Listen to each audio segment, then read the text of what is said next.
Սիրտը և մարդը շարքի նախորդ մասերից դուք իմացաք, որ դրա աշխատանքը կախված է մեր աստղային համակարգի բոլոր կենսակառուցվածքների կյանքի տակտից։ Տակտը ազդում է սրտի աշխատանքի և նյութափոխանակության գործընթացների վրա։ Տակտը սահմանվում է արեգակի մթնոլորտի շերտերից մեկով։ Այնուհետև փոխանցման խողովակների միջոցով տակտը հասնում է արեգակնային համակարգի բոլոր մոլորակներին ու արբանյակներին։ Մեր դեպքում տակտը երկիր է հասնում լուսնի միջոցով, այնուհետև դեպի երկրի ուղեղ և նրա միջոցով դեպի մթնոլորտի ուղեղ։ Մթնոլորտի ուղեղը կառուցվածքայնորեն ներկայացված է ցանցերով, որոնք կազմված են կառավարման 12 անիստ խորանարդներից, որոնք ֆունկցիոնալ առումով տեղեկատվական բլոկներ են։ Դրանք կազմում են անվերջ շղթաներ, միավորելով տարբեր հիմքեր և կառույցներ մեկ միասնական համակարգի մեջ, ինչը հենց մթնոլորտի ուղեղն է։ Տեղեկատվական բլոկում արտաքին միջավայրի հետ կապը իրականացվում է ջրածնային բլոկների միջոցով, որոնք հիմք են հանդիսանում ինչպես ջրի, այնպես էլ շատ այլ կառույցների համար։ Ուղեղի, սրտի և մարդու ամբողջ մարմնի ռիթմիկ աշխատանքի համար անհրաժեշտ է էներգիա, որը մարմինը վերցնում է օդից ու ջրից։ Դրանց կազմի գլխավոր էներգետիկ տարրն է տրիտիումը։ Օդը կշռելիս տրիտիումը չի հայտնաբերվում, գործնականում այն ոչ նյութական կառուցվածք է։ Շատ կարևոր է իմանալ, որ տրիտիումի մշակման բազային հաճախականությունը փոփոխվում է տարին մեկ անգամ երկրի կառավարման համակարգի կողմից մոլորակի ողջ բնակչության համար։ Բազային հաճախականության բացակայության դեպքում կարող եք ունենալ բոլոր տեսակի թոքերի հիվանդություններ, ստանալ մարմնի ջրազրկում ու ոչ մի դեղամիջոց չի օգնի։ Սվետլ համալիրի սեփականատերերի համար նշված բազային հաճախականությունը համապատասխանում է համալիրի հասանելի հաճախականությունների լայն շրջանակին, որոնք փոխգործակցում են սեփականատիրոջ ուղեղի հետ, և այս դեպքում բջիջների ջրազրկում չի առաջանում։ Մարդուն ստեղծելիս հաշվի է առնվել, որ տեղեկատվության հաղորդիչ ուղեղիկը, թոքերը, ինչպես նաև բանականության նյութական մարմնավորումը, էպիֆիզը, պետք է ստանան հաճախականություններ, որոնք պետք չեն սովորական բջիջներին։ Այդ իսկ պատճառով ստեղծվել է արյան շրջանառության երկու շրջան։ Մեծ շրջանը պարունակում է ցածր հաճախականության կառուցվածքներ, փոքր շրջանը բարձր հաճախականության կառուցվածքներ։ Այս բոլոր համակարգերը գործում են ուղեղի հսկողության ներքո, որն ունի անհրաժեշտ հաճախականությունների ողջ տիրույթ և կառավարման ֆունկցիաները։ Սիրտը ներուժերի բաշխիչ է։ Այլ կերպ ասած, սիրտը բաշխում է սնուցումը ամբողջ մարմնի բջիջներին և կատարում է դիսպետչերականի գործառույթները։ Ուղեղի հսկողության ներքո սիրտը փոխարկում է սնուցման մատակարարումը փոքր արյան շրջանառությունից մեծին և հակառակը։ Բջիջների համար սնունդը մատակարարվում է տարբեր էներգետիկ ներուժերով կոնտեյներներում և փոքր, այսինքն կոնտեյների ընդհանուր ծավալի միայն 4%-ը կազմող նյութական մասով, բջջի համար անհրաժեշտ հանքանյութերի և միկրոտարրերի տեսքով։ Բոլոր բջիջների համար բազային լուծույթը արտադրվում է փայծաղի կողմից։ Երիկամները և լեղապարկը արտադրում են մարդու մարմնի բոլոր բջիջների սնունդը։ Լյարդի վերին հատվածը ստեղծում է ինքնին կոնտեյներները։ Աջ նախասրտում սնունդը բեռնվում է կոնտեյների մեջ։ Ենթաստամոքսային գեղձը կարգավորում է այս կոնտեյներների չափը, քաշը և պարունակությունը, ընդ որում պարունակությունը ունի հասցեի պիտակ, որի դերը կատարում է ինսուլինը։ Բջիջների յուրաքանչյուր տեսակ և բազմազանություն ունի իր ինսուլինը։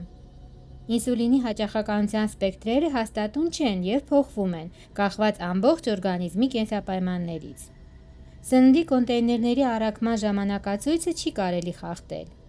Կոնտեյները կարող է ունենալ սխալ մածուցիկություն կամ սխալ չափ, սխալ քաշ, այդ դեպքում առաջանում է տակտի ուշացում։ Բժշկության մեջ այս երևույթը կոչվում է արիթմիա, և ենթաստամոքսային գեղձը շտապ փոխարինում է պահեստից, աղիքից։ Ժամանակացույցի խախտումը և հետևաբար արիթմիան կարող է առաջանալ նաև թոքերից, ներուժերի, էներգիայի ոչ ժամանակի մատակարարման, կոնտեյներների մեջ սխալ տեղադրված բեռի, կոնտեյներից արտահոսքի և մի շարք այլ խնդիրների պատճառով։ Հատկապես կարևոր է նշել, որ մատակարարման նման կառույցում բոլոր ծառայություններն աշխատում են միասնական ռիթմով, Ինչ անմիջական եզրակացություններ են բխում վերընշվածից։ Եթե հայտնվել է արիթմիա, մի մեղադրեք սիրտը և սկսեք փորփրել դրանում։ Սիրտը համակարգի մեջ միայն մեկ տարրն է։ Բացի դրանից կան նաև լարդ, թոքեր, ենթաստամոքսային գեղձ, երիկամներ, աղիքներ, վահանաձև գեղձ և այլ օրգաններ։ Այս համակարգի ցանկացած տարր կարող է անսարքություն ունենալ և առաջացնել սրտի անհավասար ռիթմ։ Կոնտեյներների արտադրության արտադրամասը լյարդի վերին բլիթը լիովին կախված է վահանաձև գեղձի աշխատանքից, կատալիզատորների արտադրության արտադրամասից։ Այս կատալիզատորը ստացել է յոդ անվանումը։ Վահանաձև գեղձի յոդի և դեղատներում վաճառվող յոդի բաղադրությունները տարբերվում են նույնքան, որքան երկինքն ու երկիրը։ Արյան անոթները, անկախ դրանց չափից և տրամագծից, մարմնի բջիջներին սնուցման կոնտեյներները մատակարարելու ուղիներ են։ Ինչպես է բջիջների սնուցման կոնտեյները շարժվում արյունատար անոթում։ Նախ այն ունի այլ ձև և մի քանի կարգերի ավելի փոքր չափ, քան էրիթրոցիտի այն 7 միկրոնը, որը գիտնականները տեսնում են մանրադիտակի միջոցով։ Բժշկական տվյալների համաձայն մարդու բջիջների չափերը տատանվում են 4-ից մինչև 200 միկրոն սահմաններում։ Իրենց եզրակացություններում գիտնականները հաշվի չեն առնում կենդանի օրգանիզմում էրիթրոցիտների առկայության տարբերությունը ուղեղի կողմից դրա վրա անվերապահ վերահսկողության առկայության և այն իրավիճակի, երբ արյունը հանվում է մարմնից և հետազոտվում մանրադիտակի տակ։ Ուղեղն այլևս չի վերահսկում արյան ամբողջ պարունակությունը։ Արյունն այս դեպքում մեռած է և իրական իրավիճակն արտացոլում է ոչ ամբողջությամբ։ Ուղեղի հետ կապի բացակայության դեպքում էրիթրոցիտների գոյության հաճախականության միջակայքը մի քանի անգամ նվազում է։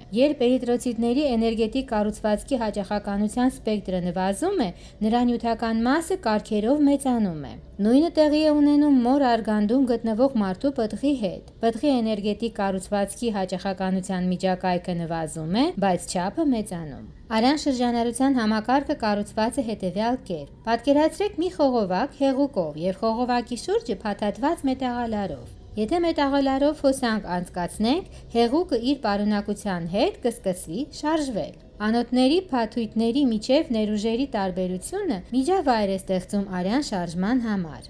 Անոթների բարձր հաճախականության փաթույթը, որը կարգավորվում է միայն ուղեղով, այն ուղիներն են, որոնցով երթևեկում են համապատասխան բեռով կոնտեյներները։ Ենթադրում եմ, որ արյան անոթների պլազմային փաթաթյունը ըստ էության բազմերակ մալուխ է և պարունակում է բոլոր հաճախականությունների միջակայքերի հաղորդիչներ՝ արյան անոթում եղած ամենը տեղափոխելու համար։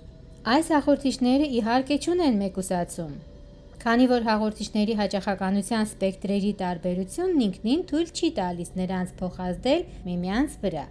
և թույլ է տալիս նրանց աշխատել ամբողջովին ինքնուրույն, համաձայն սեփականատիրոջ ուղեղում ներդրված ծրագրի և գործառույթների։ Այո, և չպետք է մոռանալ, որ մարդու մարմնում կա ավելի քան 640 տիպի բջիջ, և յուրաքանչյուր տեսակ ունի մինչև 2484 տեսակ։ Հավանաբար այս հաղորդիչների թիվը այս թվից ոչ պակաս պետք է լինի։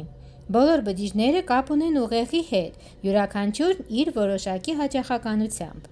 Եթե նման կապը խզվում է, բջիջը սկսում է իր հարևանների հաշվին ապրել, և նրանք ստիպված կլինեն փոխել իրենց ապրելակերպը։ Կարելի է նաև ենթադրել, որ խոշոր մագիստրալ անոթներն ունեն բազմալար փաթույթ, և անոթների ճյուղավորման հետ համատեղ նրանց տրամագիծը հյուսվածքներում համապատասխանաբար նվազում է։ Յուրաքանչյուր անոթ ստանում է օկտավային համապատասխան մալուխների քանակ, որոնք անհրաժեշտ են սնուցման և բջիջների թափոնները հեռացնելու համար։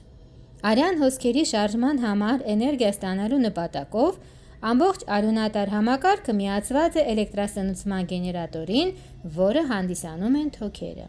Արյան շրջանառության համակարգի հիմնական խնդիրն է մարմնի բջիջներին անհրաժեշտ ներուժը, սնունդը ճիշտ ժամանակին և ճիշտ հասցեով փոխանցելը։ Սննդամթերքի յուրաքանչյուր կոնտեյներ նախատեսված է կոնկրետ բջջի համար, և նորմալ ռեժիմում գտնվող որևէ այլ բջիջ չի կարող զավթել ուրիշի կոնտեյները, առավել ևս փոխել պիտակավորումը։ Հիշենք, որ օրգանիզմի բջիջները ոչ միայն ուտում և խմում են, այլև միզում և կեղտոտում։ Այս ամբողջ հարստությունը շարժվում է արյունատար անոթներով։ Ուստի խառնումը կանխելու համար հեղուկ թափոնները փաթեթավորվում են մի տեսակի կոնտեյների մեջ իսկ պինդ թափոնները ջրիկացվում են սկզբնական լուծույթով պլազմայով եւ փաթեթավորվում են մեկ այլ տեսակի կոնտեյների մեջ, որը կոչվում է արյան կարմիր բջիջ։ Էրիթրոցիտները կամ արյան կարմիր բջիջները առանց միջուկի բջիջներ են, որոնք ունեն երկգոգավոր սկավառակի ձև։ Մանրադիտակի տակ տեսանելի էրիթրոցիտների մեռած նյութական մասը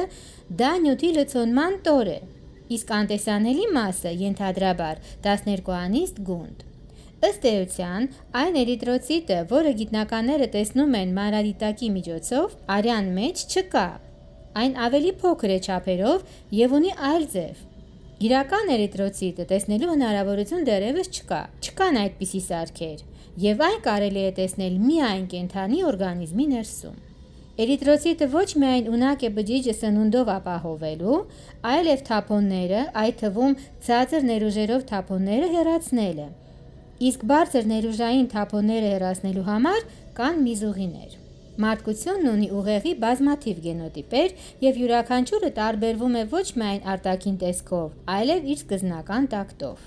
Մարդկանց համար տակտերի միջակայքը 1,7 1000-ից 1,24 վայրկյան է։ Սա նշանակում է, որ մարդու ուղեղը փոխում է դրսից եկող սկզբնական տակտը մինչև անհրաժեշտ արժեքը։ Հենց այստեղ են ծագում խնդիրները։ Եթե նույն տակտով դոնորից սիրտ փոխպատվաստվի մարդուն, ապա խնդիրներ չեն լինի։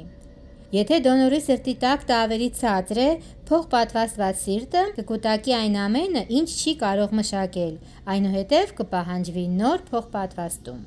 Եթե դոնորի տակտը ավելի բարձր է, ապա ուղեղը խնդիրներ կունենա։ Մնում է իմանալ, թե ինչպես կարելի է որոշել դոնորի եւ հիվանդի ուղեղների գենոտիպերը։ Մարմնի ցանկացած տարր կատարում է մի քանի գործառույթ։ Սիրտը եւ մարդը այս տեսաշարում տրված է ըմբռնում մարդու մարմնի տարրերի աշխատանքի մասին, հաշվի առնելով արեգակի մթնոլորտից յուրաքանչյուր կենսակառուցվածքին տակտի փոխանցման գլոբալ համակարգը։ Շարունակելի։ Ավելին կարող եք իմանալ կարդալով Ֆյոդոր Շկրուդնևի «Իրականության վերակառուցում» մենագրությունը նրա պաշտոնական կայքում։ Սպասում ենք ձեր հարցերին մեկնաբանություններում։